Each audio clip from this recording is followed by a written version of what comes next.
緊嗰啲呢，因為喺嗰900幾我哋派咗之後呢，仲有一啲呢係佢哋留咗個電話，但係我哋未打到電話俾佢，亦都有啲呢，因為佢住喺另外一個區，咁我哋而家都諗緊嘅方法呢，可能透過我哋其他區嘅民政事務處呢，係將嗰個現金啦係交俾佢哋嘅咁啊，我哋希望呢，就會喺呢1、2日呢，就可以完成我哋呢方面嘅工作，盡快啦係可以將呢15000蚊嘅現金錢呢，係交到俾受影響嘅住戶裏邊。另外啦，就係我哋嘅支援基金啦。我哋基金呢，多謝各位嘅響應啦，同埋支持。去到今日晏晝3點啦，基金已經收到外界嘅捐款啦，去到8億元，連埋政府嘅捐款，政府嘅撥款3億啦，我哋喺呢個基金裏邊呢，係已經有11億元。呢11億元呢，我哋係會好好咁樣用嚟呢。首先要係而家啦，我哋嘅各位有需要嘅住戶呢，係進行一啲支援啦、資助啦。另外一方面呢，呢個更加係會喺長期嘅工作上邊係協助我哋嘅受影響嘅居民呢，去重建佢哋嘅家園。咁所以呢個呢，會係一個長期同埋持續嘅支援嚟嘅。另外呢，就喺安置方面啦，到而家啦，喺我哋嘅庇護中心裏邊嘅受訪者呢，係已經呢有481個，即係去到嘅今日中午為止啦。已經有481個啦，係接受安排啦，就去咗一啲酒店或者係青年宿舍，或者係我哋嗰個過渡屋嗰度咧係暫住。而另外亦都有601個咧，就係去咗個過渡屋嘅。咁我哋咧都希望咧喺盡量呢1、2日咧，可以幫我哋呢啲喺庇護中心裏邊逗留嘅市民咧，係安排到佢哋咧去適當嘅酒店啦，或者係青年宿舍啦，或者係我哋嗰個啟德嘅青年驛站啦，又或者咧係過渡屋嗰度，因為我哋希望咧佢能夠有一個好啲嘅空間咧，去好好咁樣休息。另外都要講下咧，就係網上有講到，究竟我哋呢啲應急錢嗰個資格係業主啊，係租戶啊，咁等等，要講清楚。我哋呢個應急錢呢，就係幫助嗰啲喺呢個火警裏邊，佢哋走咗出嚟之後，佢哋冇嘢冇錢傍身嘅，所以一定係住喺嗰度嘅住戶。所以嗰啲租戶呢，佢哋都係可以攞到呢個應急錢嘅。租戶都係可以攞到呢啲應急錢。而我哋下個星期準備會發放嘅5萬蚊生活津貼，亦都係因為受火災影響嘅市民，去解決佢嘅生活需要，所以租戶佢哋都係可以申請呢個生活5萬蚊嘅生活津貼。請佢哋盡快去聯絡社工咧嚟到登記。如果有啲話點解好似喺個有人登記咗啊咁等等呢啲問題呢？嗱，首先我哋一定會令到每一個住喺滾福苑嘅住戶，佢哋係可以得到我哋嘅應急錢同埋我哋嘅生活津貼。如果有一啲咩嘅重複嘅個案，個別嘅重複個案呢，我哋係會個別咁樣處理。如果有人虛報或者係專登係有啲瞞騙呢，其實呢，佢哋喺申請嗰個資格嘅時候都要簽收噶嘛。簽收嘅咧，佢係已經作實咗，佢係符合呢個資格噶嘛。咁如果有虛報嘅話咧，我哋當然亦都咧係會咧係交俾咧有關嘅部門咧去處理。咁但係無論如何啦，我哋一定要講咧就係我哋嘅無論我哋提供嘅應急錢又好，或者我哋提供嘅生活津貼都好，我哋都係希望能夠做到快嘅、簡單嘅、有彈性嘅，令到有需要嘅住戶可以及早咧係得到支援嘅。好，大家好。咁琴日咧喺消防人員咧完成咗撲滅呢個火災嘅工作之後咧，其實咧警方咧都係隨即咧接手咗現場，全力咧去進行呢個調查咧同埋善後嘅工作嘅。咁我哋咧而家咧亦都係陸續咁樣嘅咧入到每一棟大廈咧去進行搜索遺體同埋蒐集呢個證據，希望咧能夠了解呢個事件嘅成因嘅。咁咧喺今日咧，警方咧係動員咗超過600個災難受害者辨認組，我哋俗稱 DVIU 嘅人員。咁其實 DVIU 咧喺呢個禮拜4，即係11月27號咧，就已經咧係開始咧就已經係候命㗎啦。咁喺琴日咧滅咗火之後咧，我哋咧一啲主管嘅人員啦，同埋其他嘅部分人員咧，亦都喺現場咧進行咗呢個初步嘅勘察同埋評估嘅。喺今朝一早咧。DVIU 嘅同事咧已經咧係進入咗2棟嘅大廈，呢2棟嘅大廈咧係較遲起火，亦都係較早熄滅火種嘅樓宇嚟嘅，分別咧就係呢個 A 座嘅宏仁閣啦，同埋 B 座嘅宏道閣。因為呢兩棟大廈咧嘅溫度咧已經係大幅咁樣下降啦，同埋相關嘅部門咧確認佢哋嗰個樓宇結構咧係安全之後咧，警方人員咧就派出 DVRU， 佢哋配備咗呢一個頭盔啦、防護衣同埋防滑鞋呢啲安全設備咧，陸陸續續嘅咧咁樣進入咗呢兩棟大廈進行搜索嘅。咁到今日下晝2點半咧，呢兩棟大廈嘅搜索工作咧已經係完成咗㗎啦。喺呢個搜索期間咧，我哋並冇發現任何嘅遺骸，而係咧我哋喺呢個宏仁閣咧係救出咗3隻貓，同埋喺宏道閣咧救出咗1隻烏龜嘅。咁呢啲動物咧，我哋係交由咗呢個香港愛護動物協會咧去處理嘅。咁其實咧喺火災之後咧，大廈入邊嘅環境咧係非常之複雜咧，同埋昏暗嘅。好多單位咧都係咧嚴重咁樣燒毀，咁咧亦都有啲積水啦，水深咧係去到咧小腿嘅。咁有啲好多物品亦都係倒塌啦，導致到咧我哋搜索嘅空間係非常之狹窄，亦都係大咁樣增加咗咧我哋搜索嘅難度嘅。咁亦都正如我哋琴日助理處長所指啦，我哋咧已經係安排咗足夠嘅人手咧，隨時候命咧去進入呢啲嘅大廈咧，去逐一逐戶咧咁樣去進行搜索嘅。咁咧而家咧係要等確保咗安全之後咧，我哋咧係慢慢陸續咧係進行搜索其他有關嘅大樓嘅。咁咧亦都係有進一步嘅消息咧，係都會通知大家嘅。唔該。好，大家好啊！咁咧就喺火警發生嘅當晚咧，即係11月26號啦，大約下晝嘅6點鐘咧，其實我哋警方咧已經係成立咗咧一個叫做傷亡查詢組，並且咧係開設咗咧一共10條嘅熱線，電話號碼係1878999，供市民咧去查詢咧有關因為今次嘅火警咧，佢哋失聯咗親友嘅情況嘅。咁截至到今日嘅下晝3點鐘為止啦，咁目前呢，我哋係因為呢件事件呢，係有128名嘅市民死亡啦，亦都係有咧83名嘅傷者嘅。咁而我哋嘅警方傷亡查詢組咧喺接獲一啲求助個案之後咧，其實我哋展開咗好多方面嘅排查工作啦。咁亦都結合咗咧喺現場搜救人員揾到嘅死傷者嘅資料之後咧，當中我哋而家確認到嘅就係有84名嘅死者，同埋有37名嘅傷者咧，就係確認為一啲報失聯嘅人士啦。咁另外咧，亦都有44名嘅死者咧係有待遺體嘅辨認嘅。咁呢方面咧，其實警方已經係陸續通知緊屋企人啦，又或者係一啲報案人啦，去進行呢個遺體初步嘅辨認程序啦。而喺嗰啲被報稱失聯嘅人士入邊咧，我哋都成功咧係聯絡到144名人士，佢哋係安全嘅。咁到目前為止啦，而家我哋仍然有大約150名嘅市民咧係未聯絡得上嘅。不過咧，我都想補充一下，其實咧喺呢150個個案入邊咧，當中有100個個案咧，我哋收到嘅資料咧係比較零碎嘅，包括咧就係報案人佢打上嚟熱線嘅時間咧，可能佢係唔清楚佢懷疑被失蹤嘅朋友究竟係咪真係住喺宏福苑啦，又或者其實佢哋咧已經係多年冇聯絡。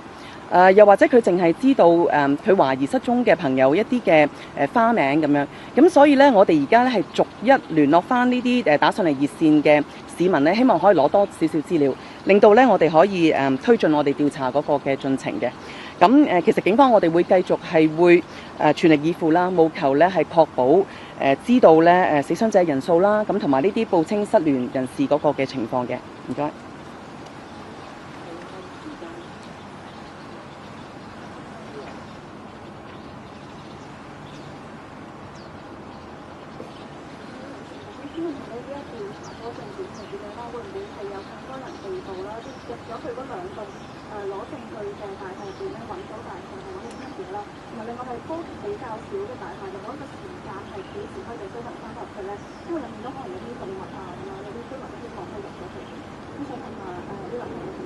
請警方同事回答。咁就住警方嘅調查進度，亦都係頭先所講啦。我覺得其實入去搜證咧係遇到相當嘅困難嘅，亦都大家都知道嗰個範圍非常之闊。我哋必須係要搜證做完搜證嘅工作咧，亦都係作出調查咧，先至能夠咧有一個較為確切嘅評估咯，可以咁樣講。我哋係全方位、多方面、多角度去作出呢個調查。喺而家現場搜證工作只係我哋部分嘅工作啫。咁喺後邊咧，其實我哋亦都係有作出其他方面嘅調查嘅。咁喺搜證完啦，再加埋我哋背後嘅一啲調查工作之後，如果我哋有啲確實啲嘅進展咧，我哋會聯絡大家嘅。咁如果你問我哋喺現場搜到啲乜，咁嗱今日咧就主要都係我哋災難 DVIU 啦，災難辨認組嘅同事咧入咗去睇下咧，仲有冇一啲人類嘅遺體啦，主要係咁樣。咁喺入邊其他搜證工作咧係由其他嘅隊伍咧係會陸陸續續咁樣上去嘅。咁今日主要咧都係做緊呢一個人體揾翻一啲即係會唔會係已經係死者啊或者遺體嘅工作啦。咁如果我哋係盡快，你可以見到我哋今日咧半晝啦，或者係大半晝咧，我哋已經完咗2份。我哋希望其餘嘅樓層或者樓宇咧，我哋都能夠咧迅速咁樣咧去完成。琴日副處長助理處長亦都講咗啦。我哋可能要3-4個禮拜先完成嘅，但係咧呢一個咧係我哋嘅評估嚟嘅。我哋希望能夠咧盡快咁樣完成我哋調查工作咧，可以咧去盡快咧可以去考慮呢一個會唔會係可以解封去俾翻市民嘅。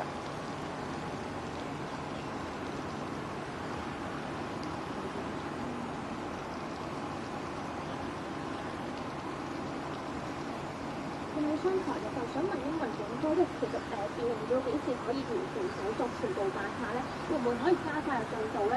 同埋另外想問一問，而家有幾多人仲未登記攞到1萬蚊嘅應急錢，同埋登記咗1年嘅社工，政府點樣接觸其他冇攞到錢嘅災民咧？特別好多都係老人家啦。咁另外都想問一問財政司長啦，由你做組長嘅工作組而家做啲咩咧？會點樣用市民同機構嘅捐款，幾時可以真正落到災民手上咧？同埋而家成立嘅3個工作組而家都係未有時間表咯，幾時可以俾到個交代俾市民嘅咧？唔該。或者我先回答最後一個問題啦。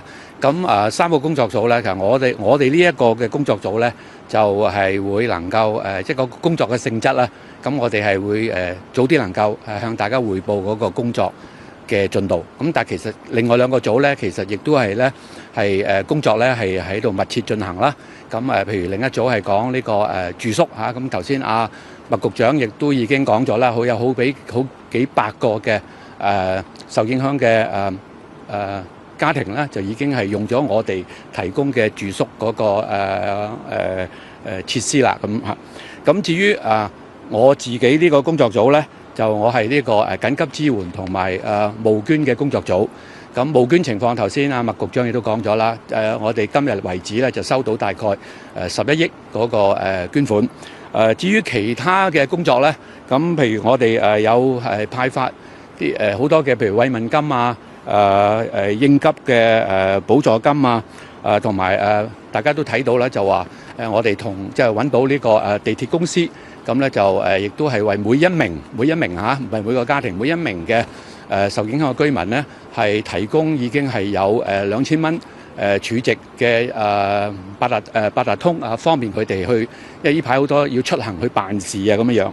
咁亦都係我哋係細化咗孫局長嗰邊咧嚇呢個一會一社工嚇嗰個工作安排，所以頭先孫局長亦都講咗咧，我哋係會有個加強版嘅除咗社工之外咧，我哋會有2至3個公務員咧係去特別支援每一個家庭，係每一個家庭有除咗呢個社工咧係有2至3個公務員咧係去提供支援服務。咁另外係麥局長嗰邊咧係做緊呢個構建物資嘅捐贈嗰個網上平台啦。咁亦都咧我哋同呢個食物環境衞生署咧同埋呢個衛生署咧嘅同事咧已經係亦都係，因為譬如我哋話提供一啲嘅殮葬方面嘅支援，咁係點做咧？咁其實裡面咧係牽涉譬如去認領遺體啦，要做一啲相關嗰啲嘅有啲嘅文件要攞到啦。咁同埋就嗰個要安排嗰個火化嗰個服務啦。咁同埋亦都係會提供一啲即係政府嗰啲骨灰龕咧，其實龕位咧其實就收費嘅。咁嗰啲我哋呢啲咁嘅服務咧，全部都係免費嘅。咁但係咧，我哋係亦都係即係好仔細咁分好咗喺譬如話去做認領遺體嚇，係由邊個部門去主要負責。咁認領遺體之後跟住咧係要做啲殯葬方面嗰啲咧，咁就又由主要食環署去負責啦。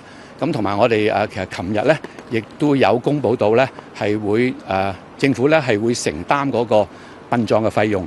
咁我哋咧係每一個家庭咧我哋咧係會提供呢個5萬蚊嘅呢個嗰個金額咧係去資助係殯葬方面嗰個開支嘅。大概我個工作係咁樣。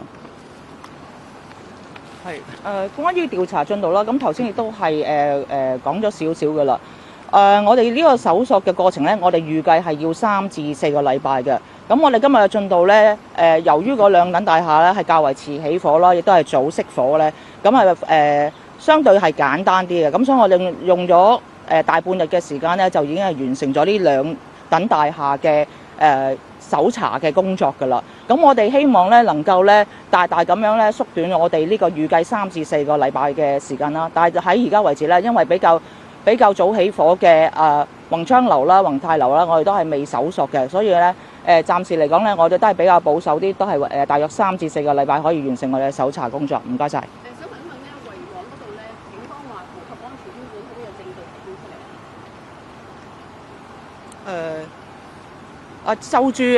就住呢個圍網嗰度咧，琴日係局長咧講咗係呢一個合規嘅。咁咧，我哋警方咧亦都係會喺呢方面作出調查啦。咁我哋而家咧係冇特別嘅補充嘅。唔該晒。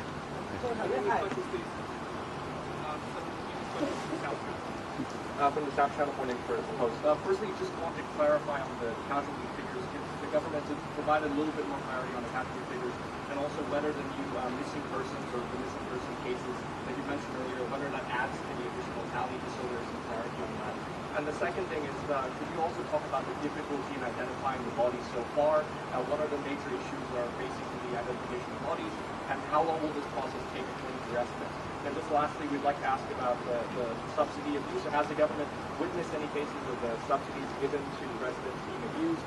Could Ms. Mack clarify exactly, does the subsidy only apply to homeowners, or does it apply to homeowners who live here, or does it apply to tenants? Just have a more specific clarity on that. And just lastly, if there is a case of abuse, what will the government do? Will they prosecute the homeowners, for example, who are taking the subsidy for tenants? What's the situation like? Okay. Regarding the number of casualties, so as of 3 p.m. today, we got 128 deceased persons confirmed case. We expected that when our DVIU officers entered other buildings, the number of death toll may be on the rise. Regarding the missing person report, as I have reported earlier, we have tried our best to call back some of the identified persons and also their relatives. And when we call back some of the informants, they actually have been in contact with their relatives or missing friends already. But for some of the cases, the informants only provided very limited or insufficient information. For example, they can just provide a nickname, or they just guess maybe their friend may be living there. So some of this information is really insufficient for us to proceed, but we are still reconnecting with this informant and try to get more information. That is for me. The Hong Kong SAR government understands how the feelings of those residents concerned. They will be feeling helpless. They will be feeling insecure. So they need timely support. And that's why we provide a 10,000 cash subsidies. We hope that with these cash subsidies, our households living in one food court can get some timely assistance. That's why, so for those, this subsidy is for those affected residents, households living in the court during the mega fire. So no matter he's a tenant or an owner, whoever living in the court during this incident, they're eligible for this cash subsidies. And we haven't got a formal report about any abuse cases, but if there are any, we will definitely look into the cases.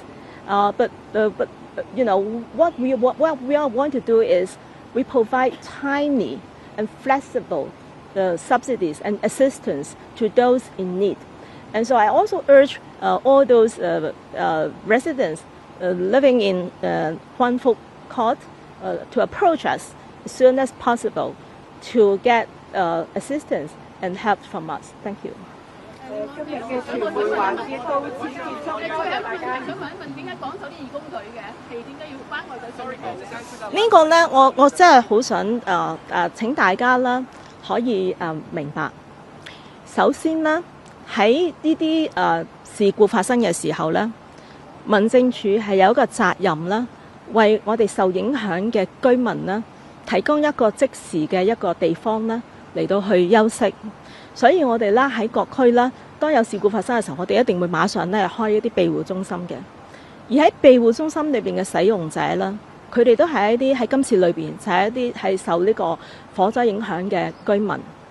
佢哋已經受咗咁大嘅衝擊，屋企有咁大嘅即係轉變。